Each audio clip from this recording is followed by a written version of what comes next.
Today's Elko Live is an Encore program featuring Elko County school news with Superintendent C.J. Anderson. Find out about 4-day plans for activities, tutoring, and meals for Friday, the need for bus drivers, and how superintendents around the state are pushing back against state directives for start times for middle school and high schoolers. And it is our monthly catch-up with Elko County School Superintendent C.J. Anderson joins us today. And C.J., always great to sit across from you, and we're both just wondering where the summer is going.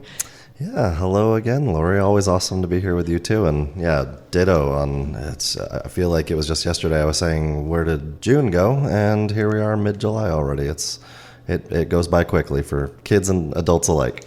So we hope everybody listening is enjoying a great summer season. We know teachers are already sort of gearing back, some of them pivoting, thinking about what to do with classrooms and, looking forward to seeing students returning. But obviously a lot is going on. In fact, you're around for administration for the school district, and you're a part of the consortium of district superintendents that meet at least quarterly, right, CJ? Yeah, except during this month, during the month of July, the superintendents actually meet every month at a different location across the state.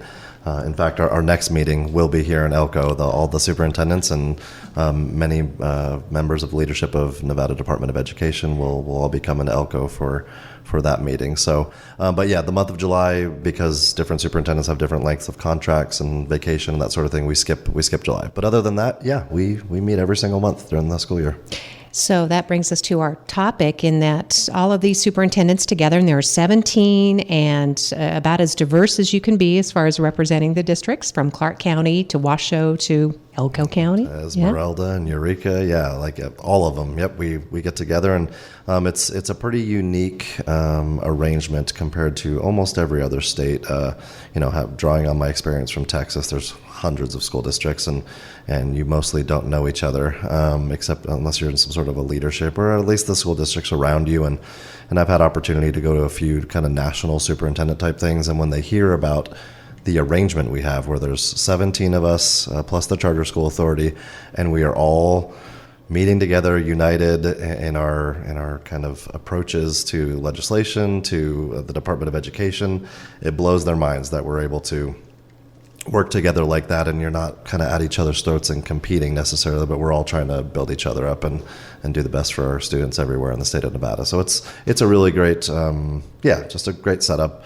It's problematic in other ways, but good with the bad, but I really do appreciate and enjoy the group that we have leading our school districts across the state. They're all great people.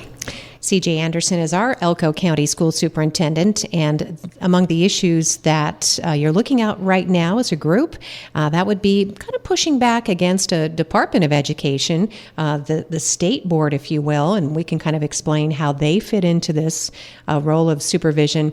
They're wanting to define, in fact, I guess they've mandated, you can bring us up to speed, on start times, which, like the Humboldt County School District, they're still trying to decide their 4-day school week if they're going to go to that district-wide. And so they're really throwing a wrench in by determining that all schools in the state, middle and high schools, will have the same start time, CJ? Yeah, so it wouldn't necessarily mean the same start time, but they would. They're proposing something that says, you may not start earlier than 8 o'clock is what they're saying right now. So the way this is organized, this is kind of a loose explanation, is the State Board of Education is comprised of lots of different people from different arenas, and they kind of direct or work with the state superintendent, Joan Ebert, and so it's been heard at the last State Board of Education meeting, and it's up on the agenda for this one again. They've done research and looked into studies, and I've seen some of these studies as well that specifically talk about how the minds of teenagers are best equipped to start at a later time. I've actually heard don't start before 9, but when you consider the length of the school day, especially now that we're moving into a 4-day model, with the school day having to be lengthened by about 45 minutes, take into consideration our transportation limitations with how many buses we have and how many drivers we have available to us. when you consider our winter months and how those can be sometimes, when you consider all of our athletic schedules and everything that goes into that, forcing a later start time on some people can be difficult and problematic, and in some cases, I hate to use the word impossibility, but for sure a hardship. And that's just our context. And I know from talking to the other superintendents around the state, they have a lot of similar concerns. And we always say everything is figure outable, but just because you can figure it out doesn't mean you should have to. Because in the end, this boils down to what does the State Board of Education and or anyone else at the state level have to do with what time we start school in any location. That is very much, there are certain things that need to be dictated, I think, at a higher level for consistency's sake. But in the case of something like this, that absolutely belongs as a local decision. You want to maintain local control wherever you can, and this would definitely feel like an overreach, and that is the position of the our organization is abbreviated as NAS, which is the Nevada Association of School Superintendents, and we have an official stance, and we will speak in opposition to such an order or a move.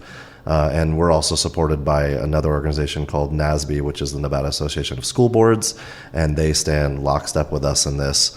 Where let the local school boards and school districts and communities really determine what time they're going to start school. Even just here locally, Elko and Spring Creek have quite different start times, and to mandate that Spring Creek can't start before 8 o'clock would be a massive change for them, and definitely, like I said, cause some hardship. So we'll be fighting against it. And I've heard that there's different approaches they're looking at.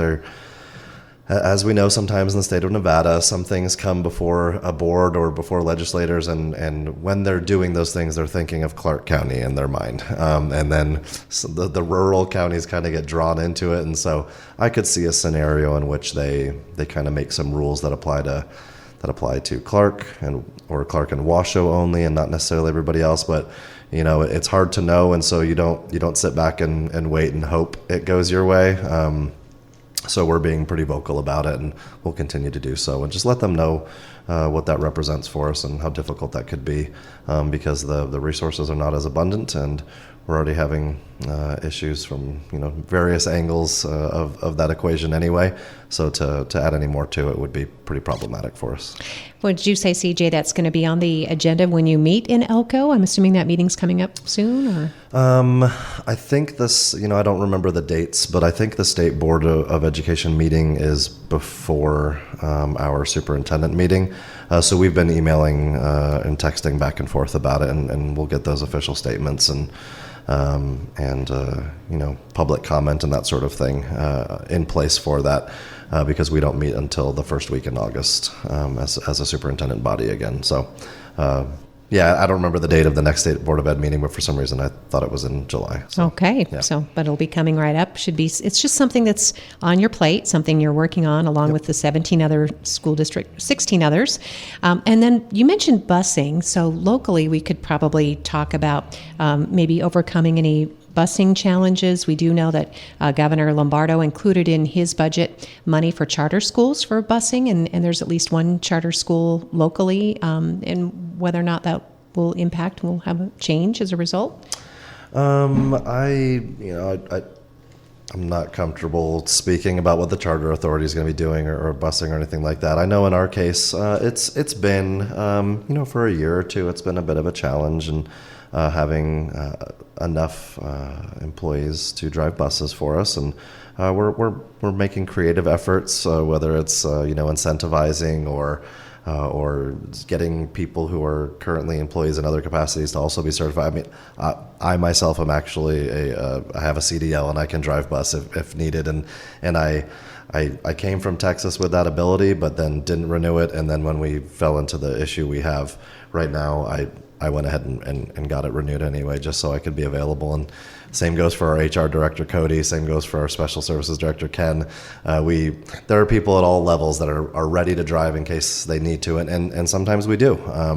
All three of us, that me and the other two that I just mentioned, at some point we've all participated in helping with transportation during this last school year. And but from our standpoint, that's probably the biggest challenge is any hiring of drivers in other places affects who's available for us, and so that's probably the biggest issue we have with transportation, is just make sure we have enough people, because even when you think you have enough, if someone's sick or someone's out, what ends up happening is our own transportation director is driving for the day, or our mechanics are driving for the day, and they're not able to work on the buses, and you get, it's like all hands on deck, and during those months when people get sick or around vacations, it feels like a lot of people are often doing the driving job instead of the job they were hired to do, and so it causes strain. I know when we talked about it before, there was an added incentive in that people who wanted to apply would have their CDL paid for by the school district. Yeah. There's I can't remember all the exact things, and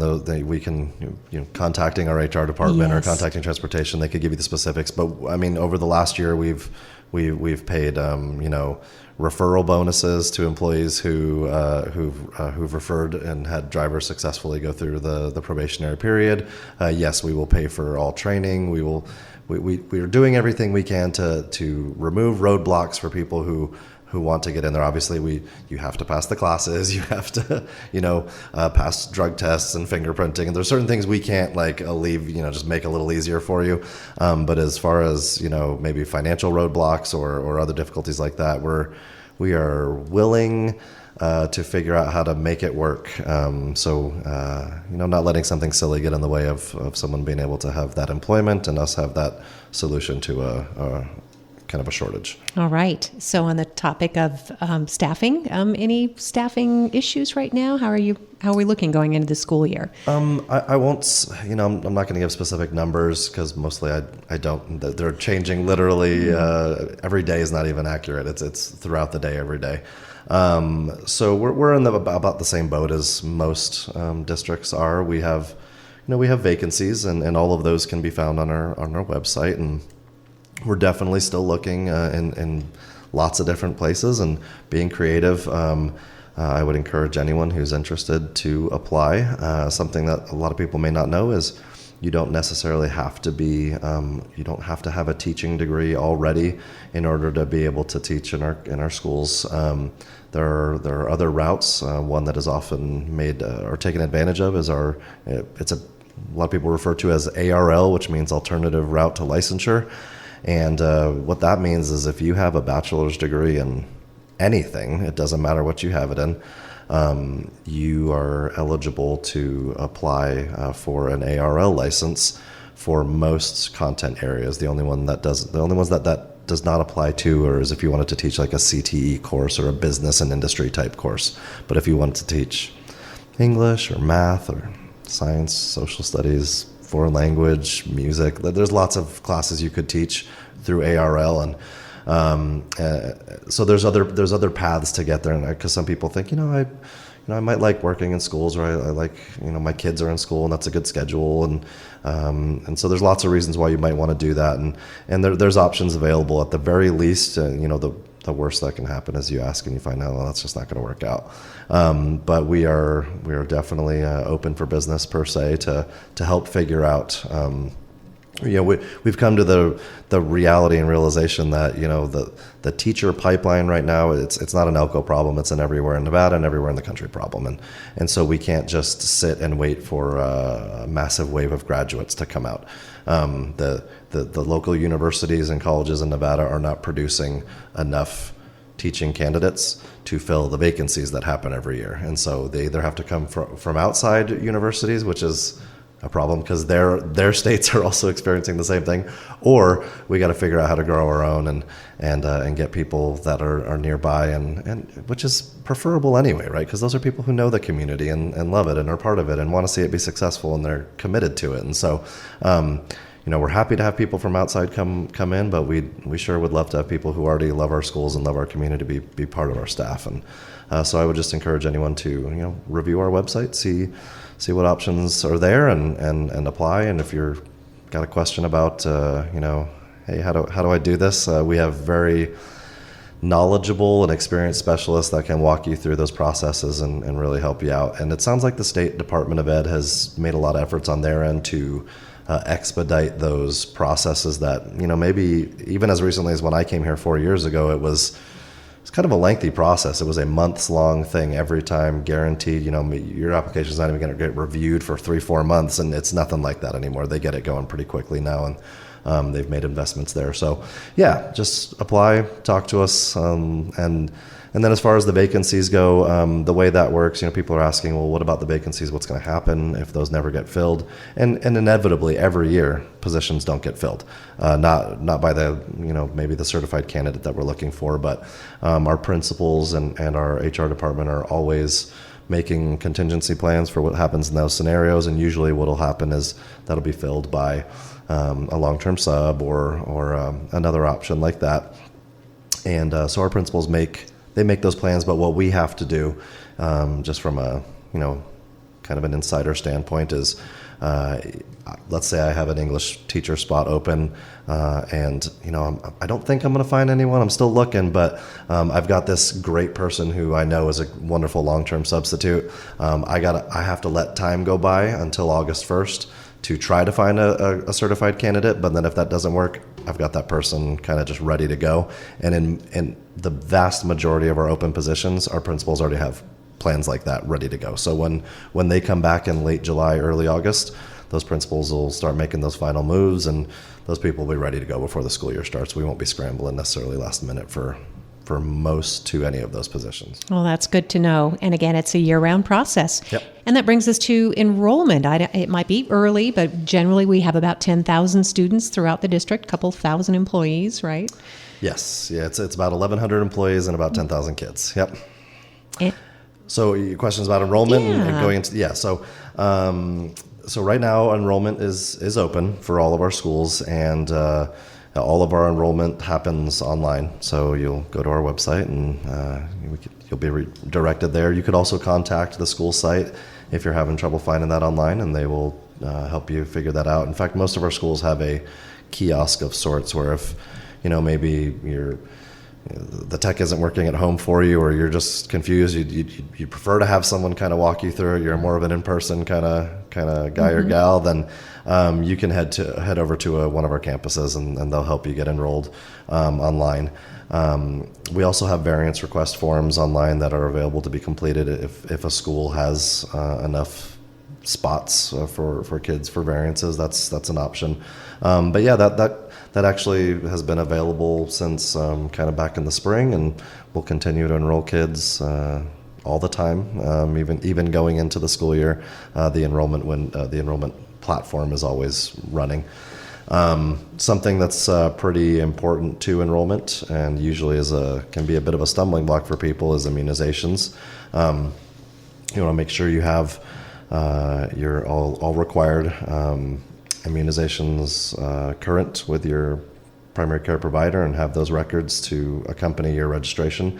There are certain pieces of NRS which require, in order for a student to be in public school, to have a certain list of immunizations, and so those are important to have current. Nothing has changed really in that regard since last March, over about a year and a half ago now, with the addition of the second meningitis dose required prior to 12th grade entry. But all those requirements are located in the same place where you would do enrollment. It's all there as well. Couple kind of resources to direct people towards if they need any help with immunizations. Maybe you don't have a primary care provider, or you just want to make sure you have what you need. Sloth Hour Pediatrics holds their annual back to school immunization clinic on August 18th from 12 to 4. and that's just at their office in Elko. And insurance covers immunizations, and cost is only $20 for children who don't have insurance. So it's either very affordable as free or $20 at most to get your immunizations. And then Nevada Health Centers, which is another community partner of with Elko County School District, is encouraging parents to beat the rush this summer and make an appointment, sooner than later for back-to-school vaccines. Because as you can imagine, as we get to that, last week or so before school, everyone's going to be thinking, oh, shoot, school's here. We don't have those immunizations up to date. I guess one more thing about enrollment that's important, and I'm not going to try to dictate it off the top of my head, but just one of the assembly bills that passed this year and is effective immediately. We had kind of anticipated it might go into effect next year, but it went into effect immediately. Is the time frame for when a child can enroll in kindergarten has changed, and so just know that it's different. And so even if you'd already registered your kid back in March or April when we opened registration, if they no longer meet the requirements, they no longer meet the requirements, and we can't get them in unless there's certain processes that are followed. So I would encourage anyone who has a child going into kindergarten this year to go to our website or to make a phone call up to central office at our district offices to make sure your kid's going to be okay to enroll. They could also call the school. Every principal kind of has been filled in on what those requirements are, and we just want to we don't want any nasty surprises, someone thinking their kid's ready to go and then you show up on day one, or it's a few days before school starts and it's a bad surprise. So we want to help avoid those pain points, and just give us a call. I keep saying that, but that's the easiest way. If you have any questions, just give us a call. We got really nice people who answer the phones, and we're happy to help. Yep, real people. Yep. And it is a communication issue, certainly. And I think this kindergarten requirement has to do with age, right? You have to be Correct. 5 when school starts. Right? So that's what's changed. Is it used to be when school starts, and now it's I believe August. They backed it up. First, they backed it up. Yeah. So okay, it could. So yeah, you could have been eligible before, and now it has to be 5 prior to. It's either August. I think it's August 1st. Oh boy. And it's complicated in that this year it's different than next year. But if you've done a pre-K program, then you can supersede one of those requirements. So it's a little convoluted. I think I said it right, but I'm always cautious to say it, because what if I use the wrong word, or someone misunderstood the way I said it. We have that information on our website. I think we've got some posts on social media about it, and then of course you can always call district office, and our director of elementary education, Candace Turnahue, can talk you through any of the nuances of that new law. Oh, goodness. Well, yeah, don't be surprised, though. So do make that call in advance before you go to drop the kiddos off for kindergarten on the first day, if you do have someone who has a birth date that's close. Definitely. Certainly. We do know that summer school has been going on. There are extended opportunities for education throughout the school year, right? Yeah, actually, I don't think we're going to have really even a single day during the summer where there isn't some type of school happening. Almost as soon as graduation happened, our secondary schools went into what's called credit recovery summer school, and so that's where people who are credit deficient, or maybe just didn't finish a course in time and need a little extra time, they went straight into that to earn those credits so you can stay on track for graduation. And that's primarily your high school, and some rare cases some middle school kids, but mostly high school. So that happened immediately, and pretty soon thereafter we had like a summer school opportunity for some of our English language learners, so they don't experience as much of a summer slide from not receiving those services all summer. And then just a few days ago, we had our first day of what's called ESY, which is extended school year. And that is kind of similar to the English language learner one. This one's for students with IEPs who need, again, you don't want to have too long of a break with students who are receiving certain services. And so that school has been taking place. And then just about the time that ends, we will have our elementary summer school opportunities, and there are certain students who are invited to that. And again, it's almost like a little bit of a warm-up boot camp for before school starts. And all of those happen individually at every elementary campus, and they can give you more information from your individual site about what those dates are, the times, because they will vary a little bit from place to place.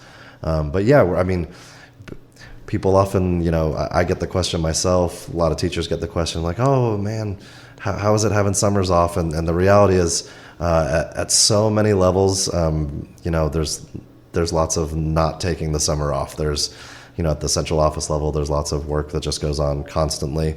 A lot of teachers who are teaching during the summer still, or who are doing professional development, continuing ed hours. Our people are constantly bettering themselves and preparing our schools for the next round. It's I think of I don't know why I got off on this tangent, but I think of in the movie Elf, if anyone has seen the movie Elf, and it's one of my favorite movies ever. But as soon as all the presents have been delivered, one of the lead elves goes, and now it's time to start getting ready for next Christmas, and they all yell yay, and they all start making toys again, right? And that's exactly what happens at our schools. As soon as the school year's over, we're getting ready for the start of school and get into the next school year. Well, in fact, we saw all of this, how important our schools are, our teachers, campuses, the whole network during the pandemic, because so much is provided. We're feeding students, we're providing social connections, social services to a lot of these students, making sure that they have what they need when their parents are away at work. We have been hearing in the national news, CJ, that childcare is a huge issue, not just locally, but statewide and nationwide. Yeah, and if it's affecting the nation, it's probably affecting us as well. And sometimes we're cushioned and protected from things, and other times we're just a microcosm of a larger issue. And whether it's now during the summer or going into next school year, we're doing things where we can to help alleviate some of those difficulties. For example, right now, I don't know if you knew, but we do have summer meals for kids 2 to 18 years old. So Communities in Schools is distributing a week's worth of breakfast and lunch meals every Wednesday now through August 16th at their office, which is on 346 7th Street in Elko. And then that's just, we partner with them. Communities in Schools is an amazing resource for us. We couldn't be happier with our relationship with them. That was one of those, sometimes legislative bills bother you. There was a bill that went through this year to provide lots of money to communities and schools all across the state, and so that was one we were happy about and we were willing to support, and so we really appreciate them. A lot of people have asked about meal services on Fridays as well, because as we move to a 4-day model, are we still going to be able to get meals on Fridays? And the district will be providing a meal supplemental program on Fridays, but only at select schools in each community, kind of similar to how we did it during COVID, when there were like locations that you could get to, but we make sure that kids in every community, all 7 of our distinct communities, have access to meals. We will not be able to provide transportation to get to the food. That's a little bit of a challenge for us, but yeah, they can get meals. However, it'll be slightly different because in the COVID time, we were trying to keep people away from each other, and people would just come drive through and pick up the meals. Well, it's going to be a little different on Fridays. They will go to the sites where the meals are being served, and there'll be sit-down meals in the cafeteria, and we'll have, depending on what each site has planned for that day, they'll have enrichment activities for the students who are there eating. So they'll come in, and it'll be about a 30-ish minute lunch. So they'll have their food, and there'll be an enrichment to go with it, and that enrichment might be an educational video, it could be a lesson, it could be a presentation from Nevada Outdoor Schools, it could be anything really. It's whatever the local site decides to do. But we will, just so people know those locations, so Carlin Combined School, Jackpot Combined School, Owyhee, and Wells, all 4 of our combines will have meals served out of their cafeterias. Over in West Wendover, at the elementary school, so all students in West Wendover, regardless of age, will go to West Wendover Elementary for meals on Fridays if they want them. And then in Elko, Southside Elementary will be the location for all Elko schools, and Sage Elementary will be the location for all Spring Creek schools. So just making sure we have that available, and we hope people will take advantage of it. We'll be planning for it, and so just want to encourage everyone to come and do that. And then in other Friday type news, again, not a whole lot of details to share, just know that in addition to Friday meals, sites are also planning on Friday, like tutoring opportunities and how they can run that. Resources are limited and how many hours we can do that and in what format we can do that. But it was one of the priorities. In fact, the meals on Fridays and these Friday kind of educational opportunities were priorities from the School Board of Trustees as when they made that decision to move to a 4-day model. They wanted to make sure those were still available to people who wanted to take advantage of them. And so we're working out those plans. And per usual, if you have a question about what's going to happen at Spring Creek Elementary, for example, your best resource there is going to be to make a phone call to Spring Creek Elementary, and they can tell you exactly what their plans are for Fridays. They love to share that news. Yep. And I guess finally, too, the school board did approve the contract for school resource officers. That's another important part of our school district community. Yeah, we rely heavily in certain aspects on our school resource officers, and it was good to get that agreement put in place for the next 5 years or so, and we're happy to have that partnership with both the Elko County Sheriff's Office as well as the Elko City Police Department, what we're going to be doing this year with them, kind of expanding. Or maybe tracking better what we're doing, but we're going to definitely do a good job of showing how we're using them and just demonstrating what a magnificent impact they have on our schools. They help us anywhere from, obviously, for when there's criminal issues that happen, they definitely play a big part there. But our SROs are pretty essential when it comes to our physical safety or mental wellness in our schools. They go to extensive training for how to help with students who experience mental illness or in suicide, attempts or postvention, things like that. They are pretty important to all of our schools and big supports. And so we're really glad to have that partnership renewed.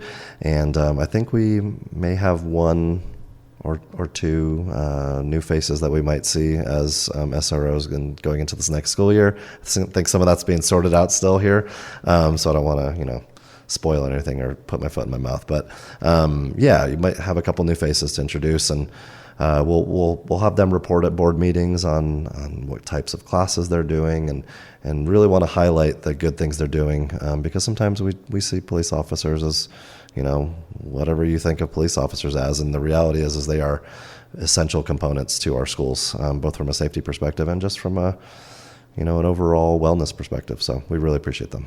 Thanks, CJ. I want to make sure we got to most of the topics you were hoping to today. I mean, what else is going on that we should mention as we're heading into August before you know it? I guess it's worth mentioning that as we've gone into this 23-24 year, our board meetings are no longer on the second and fourth Tuesdays of every month, but they are now going to be on the first and the third. In the month of July, we only have it on the 3rd, but moving forward. So it's an agenda with quite a few items. Some of those are policies. One that's kind of been in the news a little bit and been talked about and highlighted in our last 2 meetings is our establishment of policy JGG, which is it goes under the student welfare category, and it's a suicide prevention policy. And so had a lot of conversation about that at its first presentation. We had a lengthy presentation last meeting from Zero Suicides Elko and some partners of theirs, and had a lot of collaboration with their entity as well as Michelle Sandoval, as well as some of our own mental wellness employees. And we have a policy that's been ironed out pretty well, I think, at this point, and it's ready to be brought before the board for action. So that's one that's gonna kind of be highlighted a little bit, I think. And then we have quite a bit of asphalt work going on this summer because of all the damage from this crazy winter we had. And so that's going to be on there as well. Some good stuff on there, and but definitely worth mentioning that we're changing those times. But if maybe a multi-hour board meeting is tough for you to make some time for, please do catch our board meeting recaps. It's a quick way to hear about news that's going on in our board meetings, with quick little synopsis and links to the agenda and attachments and that sort of thing, so you don't have to go hunting for it. But it's a nice little recap. yeah, check those out if you haven't seen them yet. It's a great way to stay in touch with what's going on in our schools. Thank you for listening to Elko Live today. You can find additional back-to-school news at your student campus. Call or make plans to visit in time for classes to begin August 28th.